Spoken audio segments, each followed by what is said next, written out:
পৰৱৰ্তী খবৰলৈ পুনৰ দিল্লীত বোমা আক্ৰমণৰ ভাবুকি ইমেইল যোগে ভাবুকি দিল্লী আৰক্ষীলৈ ভাবুকি ভৰা ইমেইলৰ পাছতে এতিয়া চিন্তাত পৰিছে দিল্লী আৰক্ষী দুখনকৈ চিকিৎসালয় বোমাৰে উৰাই দিয়াৰ ভাবুকি দুৰ্বৃত্তৰ এই বিষয় সন্দৰ্ভত জনাই যাম সবিশেষ তথ্য পুনৰ দিল্লীত বোমা আক্ৰমণৰ ভাবুকি ইমেইল যোগে ভাবুকি দিল্লী আৰক্ষীলৈ ভাবুকি ভৰা ইমেইলৰ পাছতে এতিয়া চিন্তাত পৰিছে দিল্লী আৰক্ষী দুখনকৈ চিকিৎসালয় বোমাৰে উৰাই দিয়াৰ ভাবুকি দুৰ্বৃত্তৰ বুৰাৰী চৰকাৰী চিকিৎসালয় আৰু সঞ্জয় গান্ধী হাস্পতাল উৰাই দিয়াৰ ভাবুকি পূৰ্বতেও দিল্লীৰ বিদ্যালয় বোমা দিয়াৰ ভাবুকি প্ৰদান ইতিমধ্যে ভাবুকি সন্দৰ্ভত আৰক্ষীয়ে আৰম্ভ কৰিছে তীব্ৰতৰ অভিযান আৰু আমি যেহেতু জনাইছো যে পুনৰ দিল্লীত ৰাজধানী দিল্লী বোমা আক্ৰমণৰ ভাবুকি প্ৰদান কৰা দেখিবলৈ পোৱা গৈছে আৰু এবাৰ দিল্লী আৰক্ষীলৈ ইমেইল যোগে এই ভাবুকি প্ৰদান কৰিছে কোনো অচিনাক্ত দুৰ্বৃত্তই যেহেতু আমি জনাইছো যে পূৰ্বতেও দিল্লীৰ এখন বিদ্যালয়ত বোমাৰে উৰাই দিয়া ভাবুকি প্ৰদান কৰিছিলে ইতিমধ্যে দুৰ্বৃত্তই আৰু তাৰ পিছতে সেই বিদ্যালয়খনৰ যিসকল ছাত্ৰ ছাত্ৰী আছিলে সেই ছাত্ৰ ছাত্ৰীসকলক ততাতয়াকৈ সেই বিদ্যালয়ৰ পৰা স্থানান্তৰ কৰা দেখিবলৈ পোৱা গৈছিলে আৰু সেই ঘটনা মাৰ নাযাওঁতে এতিয়া পুনৰ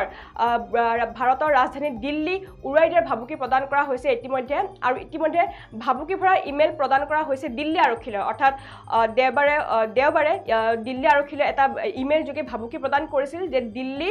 দুখনকৈ চিকিৎসালয় ইতিমধ্যে বোমাৰে উৰাই দিয়া হ'ব আৰু তাৰ পিছতে এতিয়া আতংকময় পৰিৱেশে বিৰাজ কৰিছে সমগ্ৰ দিল্লীতে আৰু ইয়াৰ পিছতে এতিয়া আৰক্ষীয়ে সমগ্ৰ দিল্লীতে এতিয়া কটকটীয়া নিৰাপত্তা বেষ্টনী গঢ়ি তোলা দেখিবলৈ পোৱা গৈছে আৰু ভাবুকি ভৰা ইমেইলৰ পাছতে এতিয়া চিন্তাত পৰিছে দিল্লী আৰক্ষী যেহেতু বিগত কিছুদিন পূৰ্বে এখন বিদ্যালয় বোমাৰে উৰাই দিয়াৰ ভাবুকি প্ৰদান কৰা হৈছিল আৰু সেই ঘটনাৰ যেহেতু তদন্ত অব্যাহত থকা দেখিবলৈ পোৱা গৈছিল আৰু সেই ঘটনাৰ তদন্ত চলি থকাৰ মাজতে এতিয়া পুনৰ দিল্লীৰ দুখনকৈ চিকিৎসালয় দুখনকৈ ব্যস্ত হৈ থকা দুখনকৈ চিকিৎসালয় ইতিমধ্যে বোমাৰে উৰাই দিয়া ভাবুকি প্ৰদান কৰিছে কোনো অচিনাক্ত দুৰ্বৃত্তই আৰু সেই চিকিৎসালয় দুখন নাম হৈছে বুৰাৰী চৰকাৰী হাস্পতাল আৰু সঞ্জয় গান্ধী হাস্পতাল মুঠ এই দুখন হাস্পতালত অৰ্থাৎ বুৰাৰী চৰকাৰী হাস্পতাল আৰু সঞ্জয় গান্ধী হাস্পতাল উৰাই দিয়াৰ ভাবুকি ইতিমধ্যে দুৰ্বৃত্তই প্ৰদান কৰা দেখিবলৈ পোৱা গৈছে আৰু তাৰ পিছতে এতিয়া আৰক্ষীয়ে হস্তম পদক্ষেপ গ্ৰহণ কৰা দেখিবলৈ পোৱা গৈছে এই দুৰ্বৃত্তসকলৰ বিৰুদ্ধে দিল্লীত বৰ্তমান দেশত লোকসভা নিৰ্বাচন চলি থকা দেখিবলৈ পোৱা গৈছে আৰু আজি দেশত চতুৰ্থ পৰ্যায়ৰ লোকসভা অনুষ্ঠিত হোৱা দেখিবলৈ পোৱা গৈছে আৰু কিছুদিন পিছতেই দিল্লীত অনুষ্ঠিত হ'ব ষষ্ঠ পৰ্যায়ৰ লোকসভা নিৰ্বাচন আৰু এই লোকসভা নিৰ্বাচনৰ প্ৰাকখনতে এতিয়া দুবাৰকৈ ৰাজধানী দিল্লীলৈ ভাবুকি প্ৰদান কৰিছে কোনো অচিনাক্ত দুৰ্বৃত্তই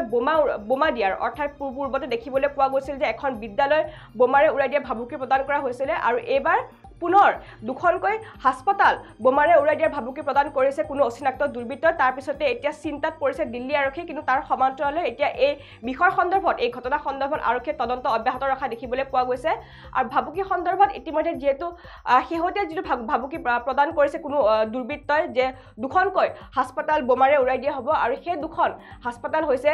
বুৰাৰী চৰকাৰী হাস্পতাল আৰু সঞ্জয় গান্ধী হাস্পতাল এই দুখন হাস্পতাল দুৰ্বৃত্তই বোমাৰে উৰাই দিয়া ভাবুকি প্ৰদান কৰিছে আৰু তাৰ পিছতে এতিয়া দিল্লী আৰক্ষী হস্তম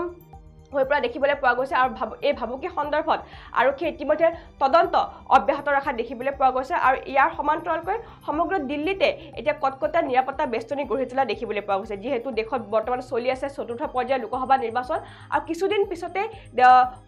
কিছুদিন পিছতে দিল্লীতো লোকসভা নিৰ্বাচন অনুষ্ঠিত হ'ব আৰু দিল্লীৰ ষষ্ঠ পৰ্যায়ত লোকসভা নিৰ্বাচন অনুষ্ঠিত হ'ব আৰু এই দিল্লী লোকসভা নিৰ্বাচনৰ প্ৰাকখনতে এতিয়া ইটোৰ পিছত সিটো যি বোমা আক্ৰমণৰ যি ভাবুকি প্ৰদান দি থকা দেখিবলৈ পোৱা গৈছে কোনো অচিনাক্ত দুৰ্বৃত্ত ইমেইলৰ জৰিয়তে তাৰ পিছতে এতিয়া চিন্তাত পৰা দেখিবলৈ পোৱা গৈছে দিল্লী আৰক্ষী আৰু কিছুদিন পূৰ্বে যেহেতু দিল্লীৰ এখন বিদ্যালয় বোমাৰে উৰাই দিয়া ভাবুকি প্ৰদান কৰিছিলে কোনো অচিনাক্ত দুৰ্বৃত্তই আৰু তাৰ পিছতে সেই বিদ্যালয়খনৰ ছাত্ৰ ছাত্ৰীসকলক ততাতয়াকৈ স্থানান্তৰ কৰা হৈছিলে সেই স্থানৰ পৰা কিন্তু তাৰ পিছত সেই বিদ্যালয়খনৰ আৰক্ষীসকলে দিল্লী আৰক্ষীয়ে ইতিমধ্যে তদন্ত কৰিছিলে বিভিন্ন ধৰণৰ তেওঁলোকে পৰীক্ষা নিৰীক্ষা কৰিছিল সমগ্ৰ বিদ্যালয়খনতে তেওঁলোকে পৰীক্ষা নিৰীক্ষা কৰিছিলে কিন্তু পৰীক্ষা নিৰীক্ষা অন্তৰালত তেওঁলোকে বোমা সন্দৰ্ভত কোনো ধৰণৰ ক্লু লাভ নকৰিলে বা কোনো ধৰণৰ তেওঁলোকে সেই বোমাৰ কোনো ধৰণৰ বস্তু তেওঁলোকে লাভ নকৰিলে তাৰ পিছতে সমগ্ৰ দিল্লীতে কটকটীয়া নিৰাপত্তা বেষ্টনী গঢ়ি তোলা দেখিবলৈ পোৱা গৈছিল আৰু তাৰ সেই ঘটনা মাৰ নাযাওঁতে অৰ্থাৎ সেই দিল্লী বিদ্যালয়ৰ দিল্লীত যিখন বিদ্যালয়ত বোমা দিয়াৰ ভাবুকি প্ৰদান কৰিছিলে অচিনাক্ত দুৰ্বৃত্তই সেই ঘটনাৰ তদন্ত ইতিমধ্যে অব্যাহত ৰাখিছিল দিল্লী আৰক্ষী কিন্তু তাৰ মাজতে এতিয়া পুনৰ দিল্লী আৰক্ষীলৈ বা ইমেইলৰ জৰিয়তে ভাবুকি প্ৰদান কৰিছে কোনো অচিনাক্ত দুৰ্বৃত্ত আৰু এইবাৰ এইবাৰ বিদ্যালয় নহয় এইবাৰ দুৰ্বৃত্তৰ টাৰ্গেট হৈছে চিকিৎসালয় আৰু এইবাৰ দিল্লীৰ দুখনকৈ চিকিৎসালয় বোমাৰে উৰাই দিয়া ভাবুকি প্ৰদান কৰিছে কোনো অচিনাক্ত দুৰ্বৃত্তই আৰু ইতিমধ্যে সেই হস্পিটেল দুখনৰ এই চিকিৎসালয় দুখনৰ নাম হৈছে বৰাৰী চৰকাৰী হাস্পাতাল আৰু সঞ্জয় গান্ধী হাস্পাতাল মুঠ এই দুখন হাস্পাতাল বোমাৰে উৰাই দিয়া ভাবুকি প্ৰদান কৰিছে কোনো অচিনাক্ত দুৰ্বৃত্তই আৰু তাৰ পিছতে এতিয়া দিল্লী আৰক্ষী হস্তম পদক্ষেপ গ্ৰহণ কৰা দেখিবলৈ পোৱা গৈছে